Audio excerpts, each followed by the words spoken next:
Halo, selamat datang di channel Sok Genius, channel yang membahas tentang alur cerita film. Sebelum lanjut, silahkan like, share, subscribe.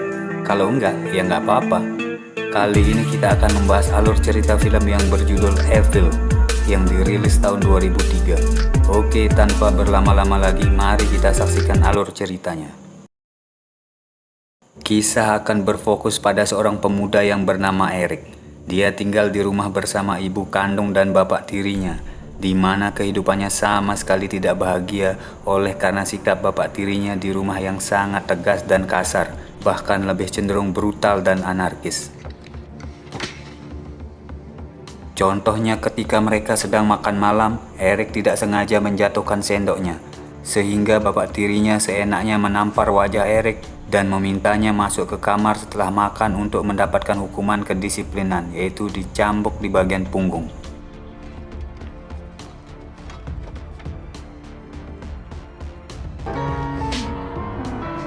Dan koplaknya adalah ibu kandung Eric sendiri pun nampak membiarkan hal tersebut dan justru acuh tak acuh dengan malah bermain piano. Hal itu tentu akan membuat Anda semua yang sedang menonton ini menjadi sangat emosi melihatnya. Faktanya, Eric ternyata adalah seorang berandalan yang cukup tangguh di luar rumah, di mana dia sering sekali terlibat perkelahian, bahkan pernah dikeroyok oleh 10 orang sekaligus, yang justru membuktikan bahwa Eric sebenarnya bisa dan mampu melawan hukuman dari ayah tirinya.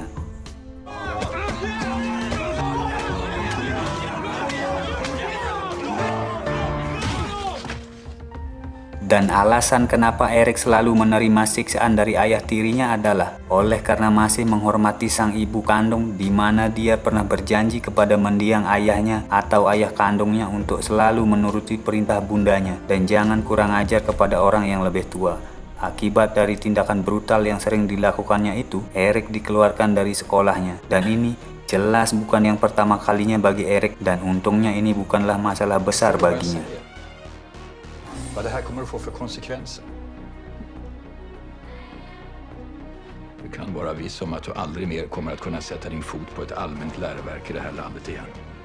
Ketika pulang ke rumah, di situ sang bunda terlihat bersama seorang pria bernama Sam, lebih tepatnya Samsul. Beliau merupakan sahabat dekat mendiang ayahnya, sekaligus seorang pengacara untuk keluarga mereka dulu ketika ayah kandung Eric masih hidup.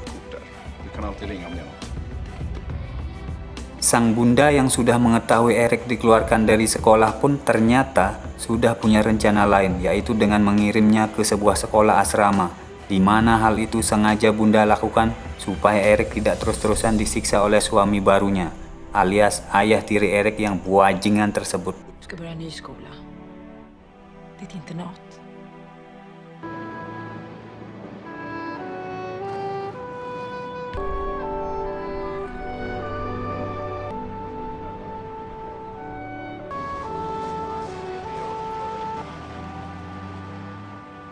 Beberapa hari kemudian, sampailah Eric di kamar asramanya. Di situ ada seorang murid pintar bernama Pierre. Ia pun menjelaskan bahwa meskipun sekolah ini nampak terhormat dan memiliki nama baik di kalangan masyarakat, ternyata di dalamnya tidak lebih busuk dari sekolah lain karena setiap murid ditempatkan dan diposisikan berdasarkan kelas-kelas sosial dan strata ekonomi mereka masing-masing. Hal itu pun terbukti ketika mereka makan malam, di mana Pierre memperingatkan Eric untuk jangan berbicara sembarangan dan jangan terlalu menonjol di antara yang lain, karena mereka akan diawasi oleh dewan murid yang merupakan siswa senior yang telah dipilih oleh para guru. Ada Otto dan Dahlen. Mereka berdua adalah anak bangsawan yang sangat kaya raya, sehingga kepala sekolah dan para staf guru pun membebaskan setiap apa yang mereka lakukan, termasuk memberi hukuman kepada para siswa junior. Dan itu terbukti ketika Eric tak sengaja berkata kasar, yang mana Otto dan Dahlen mengira bahwa orang di samping Eric lah yang mengatakan hal itu, sehingga mau tidak mau murid itu disuruh untuk maju dan dipukul menggunakan gagang pisau makan yang terbuat dari bahan stainless.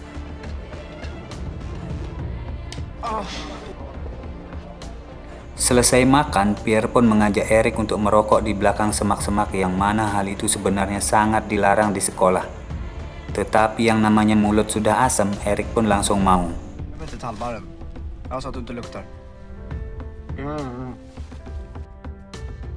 Då har vi alltså sett de germanska folkstammarnas utbredning Vill du gå fram och ställa dig så att alla ser dig tydligt? Erik terlihat sedang berada di kelas mengikuti kegiatan belajar mengajar yang nampak begitu normal tanpa ada sesuatu yang ganjil sedikit pun. Namun ketika jam makan siang sudah datang, hal-hal gak masuk akal pun kembali terjadi. Ketika Dahlen mendengar Erik sedang mengobrol tentang pelajaran bersama temannya, di mana hal itu sebenarnya tidak menjadi masalah karena wajarlah diskusi tentang pelajaran, kecuali diskusi masalah tawuran atau video wik-wik baru jadi masalah. Intinya Otto dan Dahlen hanya ingin terlihat tegas dan disegani di depan semua murid. Namun saat Erik disuruh untuk maju dan akan dipukul dengan gagang sapu, dia pun menolak hal tersebut karena dirinya merasa tidak salah. Alhasil teman Erik lah yang harus jadi sasaran, di mana Otto mencocol kepalanya menggunakan produk perisai berbentuk sangat runcing dan keras. Terlepas dari peraturan absurd para anak bangsawan tersebut, Erik nampaknya cukup bahagia di sekolah di sana karena dia masih memiliki Pierre dan teman-teman sekelasnya yang cukup baik dan solid, di mana hal itu sudah cukup baginya daripada harus tinggal di rumah dan bertemu dengan ayah tirinya.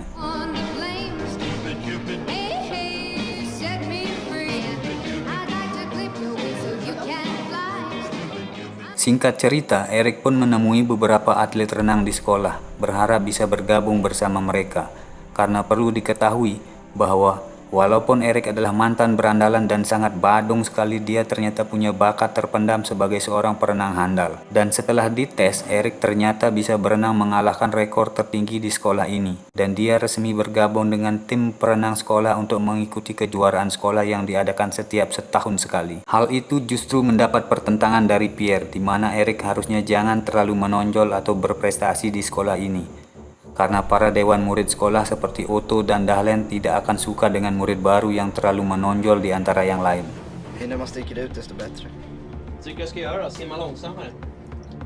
Tak lama Erik pun dipanggil ke markas para dewan murid, yang di situ sudah ada Dahlen yang langsung menyuruh Erik untuk menyemir sepatunya. Namun saat mengetahui jika dirinya harus membersihkan sepatu kotor milik semua dewan murid, Erik pun langsung menolak perintahnya dan pergi begitu saja. Sebelum tidur, Erik pun menyampaikan sesuatu kepada Pierre bahwa dia sangat senang dan berterima kasih sudah mau menjadi temannya. Karena di sekolah sebelumnya, bahkan di rumahnya sendiri, tak ada satupun orang yang benar-benar mau mendengar keluh kesahnya, memperhatikannya, dan mau menjadi sahabat dekatnya.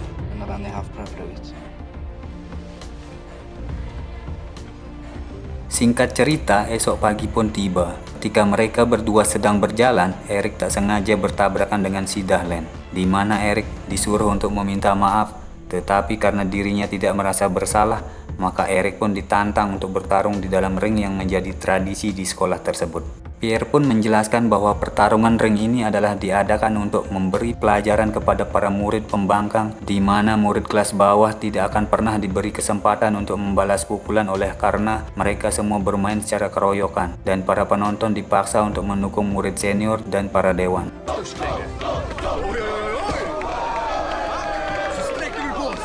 Sebagai mantan anak Baragajul, Erik sebenarnya ingin tertawa dengan hal tersebut karena baginya itu bukanlah apa-apa dibandingkan dengan perkelahian jalanan yang sering dilakukannya dulu. Tetapi karena dirinya sudah niat tobat dan ingin sekolah dengan tenang dan damai supaya tidak perlu berada di rumah dan bertemu dengan ayah tirinya, maka Erik pun memutuskan untuk tidak datang dan lebih memilih dipanggil sebagai seorang pengecut daripada harus membuat masalah di sekolah barunya ini.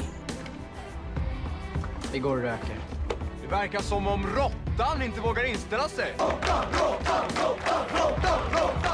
Esoknya ketika makan siang, Otto pun memanggil beberapa nama murid yang dianggap telah melanggar aturan, di mana nama Erik tentu saja terbawa oleh karena dia telah melakukan banyak sekali pelanggaran, seperti tidak mematuhi perintah dewan murid, membangkang, dan lain-lain. Saat pengadilan dewan murid sedang berlangsung, yang dimana Otto sendiri berperan sebagai hakim dewannya pun sangat kesal melihat cara berdiri Erik yang santai dan tidak panik, di mana Otto yang merasa tidak dihargai pun memvonis Erik dengan beberapa hukuman yang salah satunya harus kerja paksa sesuai yang ditentukan oleh para dewan murid. Står riktigt. Har det någon betydelse för rättegången hur jag står? Kan gå nu. Erik pun diwajibkan menggali tanah di area sekolah, di mana hal itu diterima oleh Erik asalkan setelah semua ini dia bisa belajar dengan tenang dan damai tanpa terlibat masalah apapun lagi. Namun setelah dia selesai menggali, Dahlen pun menyuruh Erik untuk menguruk tanahnya lagi dan itu sungguh sangat tidak jelas sekali.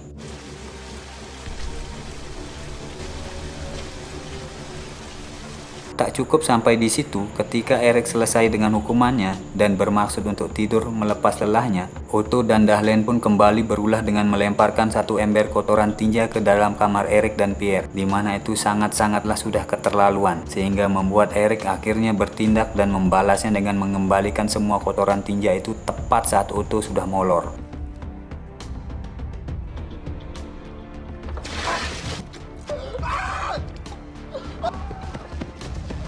Esok paginya, ketika jam sarapan, Erik pun dengan sengaja mengatakan bahwa sepertinya ada bau di sekitar sini.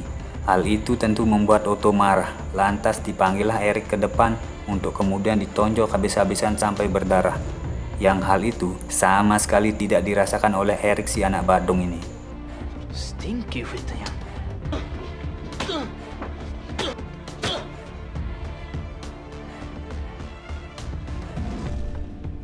Beberapa minggu setelah kejadian itu, tepat saat hari Natal, Erik pun pulang kembali ke rumah dengan rasa yang agak hoream, di mana saat ayah tirinya melihat nilai C untuk tingkah laku, Erik pun kembali mendapatkan cambukan darinya yang lagi-lagi akan membuat kita semua menjadi emosi. Hur många vill du ha, Erik? Men det kanske hänger ihop med de här permissionsförbuden du har fått. Så då är vi vänner igen. Setelah hari libur Natal sudah usai, Erik pun kembali ke asrama, di mana Pierre memberikan sebuah buku tebal karangan Tatang Sutarman, panutannya si Sule, supaya hidupnya tercerahkan, dan perhatian tersebut cukup membuat Erik bahagia. Namun saat jam sarapan esok paginya, Erik kembali harus dibuat bingung ketika Otto memanggil Pierre secara tidak sopan, dan karena tidak merasa melakukan kesalahan, Pierre pun menolak perintah tersebut. Alhasil, Otto dan gengnya pun mendatangi kamar mereka dan mengencingi kasur Pierre, lantas dibawalah Pierre ke markas para dewan untuk menelanjanginya dan akan dihukum dengan dicocol menggunakan sebatang rokok, oleh karena baru-baru ini mereka baru mengetahui bahwa Pierre suka merokok secara diam-diam. Tak ingin teman dekatnya teraniaya, Erik pun menawarkan diri untuk menggantikan Pierre, di mana Dahlen yang basicnya tidak bernyali pun sangat tegang dan keringat panas dingin ketika dirinya mencocol puntung rokok ke dada si Erik.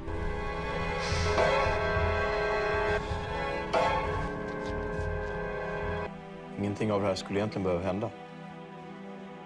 Esoknya Pierre terlihat sedang duduk sendiri setelah Otto dan Dahlen mengundangnya untuk bertarung di dalam ring, di mana Otto mengatakan bahwa semua ini dilakukan semata-mata untuk mendapatkan Erik dengan cara menumbangkan teman terdekatnya. Sehingga Erik mau tidak mau akan menurut dan tunduk kepada setiap perintah dari para dewan murid di sekolah. Saat Pierre dihajar oleh Otto dan Dahlen, Erik terlihat sangat ingin memukul mereka berdua. Namun karena dia tidak ingin mendapat masalah dan dikeluarkan dari sekolah untuk kesekian kalinya, Erik sangat berat hati dan hanya diam saja melihat sahabat dekatnya dihajar habis-habisan sampai tak berdaya.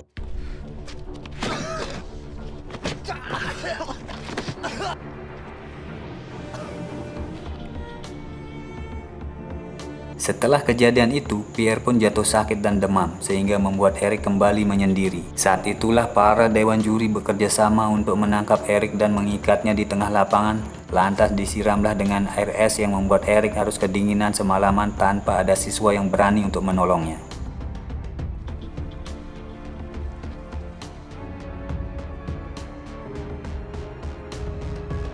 Esok paginya, ketika Erik sudah dilepaskan dari ikatannya, dia pun kembali harus dibuat nelangsa tatkala mendapati sebuah surat yang ditulis oleh Pierre.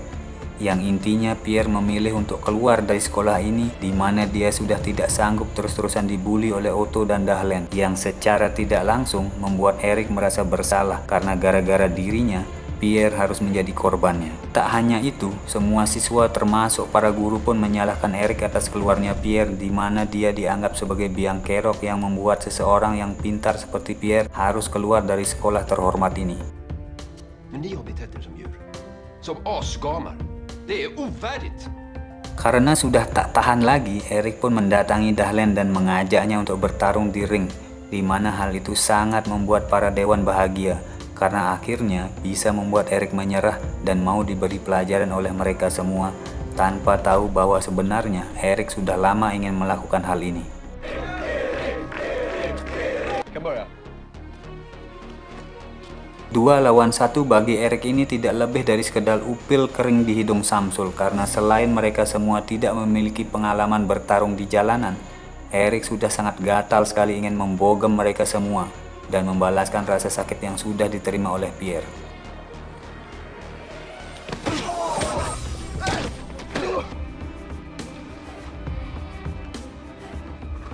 Alhasil Erik pun dipanggil oleh kepala sekolah dan dianggap kesulitan untuk beradaptasi di sekolah ini. Sehingga beliau yang sangat terhormat tersebut pun mengeluarkan Erik secara tidak hormat dan diberi waktu sampai nanti sore untuk Erik mengemas semua barang-barangnya. Jag ser helst att du lämnar skolan. Dalam fase stres seperti ini, mungkin kebanyakan orang akan putus asa, nangis di pelukan pacar, pulang ke rumah mama, atau bisa juga bunuh diri. Namun tidak bagi Erik, karena setelah semua yang terjadi pada hidupnya, kini saatnya dia harus berontak di mana Erik diam-diam mengikuti Otto saat sedang latihan kuda sendirian. Lantas dengan sebatang kayu, Erik pun mendatanginya secara tiba-tiba memintanya untuk berlutut, mengancam akan membunuhnya dan membakar tubuhnya supaya tidak bisa diidentifikasi oleh polisi. Vad vill du ha? Pengar? Sempat membela diri dan menawari uang yang sangat banyak asalkan bisa dimaafkan, Otto pun meneteskan air mata sampai muntah oleh karena menganggap jika Erik akan benar-benar melakukan hal tersebut.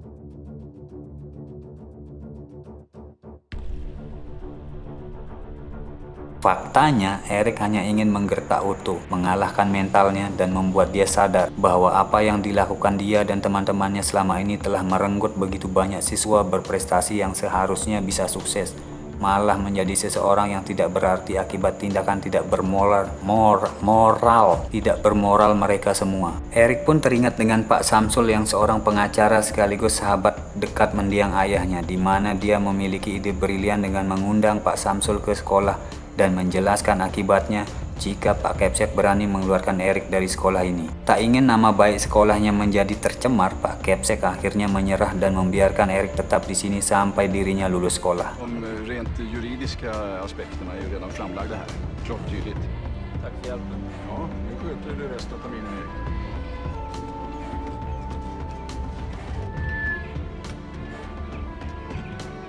Singkat cerita, setelah upacara kelulusan sekolah selesai, Erik pun pulang kembali ke rumahnya, di mana si ayah tirinya yang Bagong ini masih saja tetap rese dengan memintanya untuk dicambuk setelah makan malam.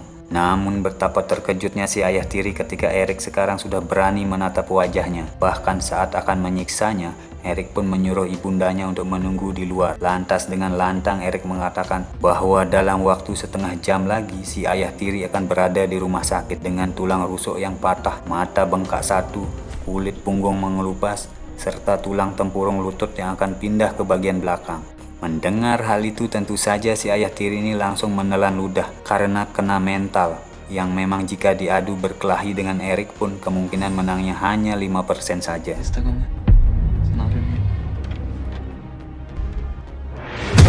Setelah hidupnya kini membaik, Erik pun menemui Pierre yang akan melanjutkan kuliah di universitas.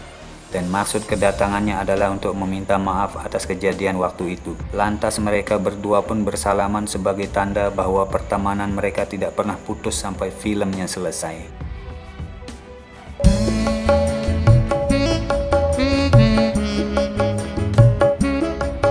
Setelah Erik dan Pierre bersalaman, film pun tamat.